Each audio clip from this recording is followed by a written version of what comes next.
আপনার ব্যালকনির indoor প্ল্যান্টগুলোর growth বাড়ছে না অথবা কিছু গাছ শুধুই লম্বা হচ্ছে, তাহলে আজ দেখাচ্ছি ৩টি হ্যাক যা আপনার গাছগুলোকে দ্রুত গ্রো করবে।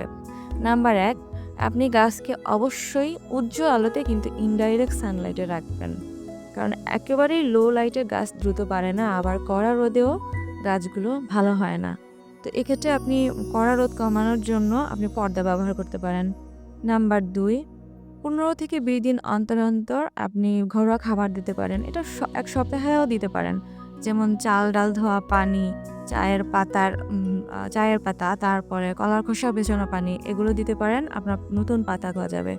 তারপরে নাম্বার ৩, ১৫ থেকে ২০ দিন অন্তর, অন্তর টবের মাটিগুলো খুঁচিয়ে দিন, হালকা করে দিন। তাতে অক্সিজেন চলাচল বাড়বে এবং আপনার রুট ভালো বাড়বে, তাতে পাতাও গজাবে। এগুলো ফলো করে দেখুন, আপনার দেখবেন কিছুদিন পরে আপনার গাছ সুন্দরভাবে বেড়ে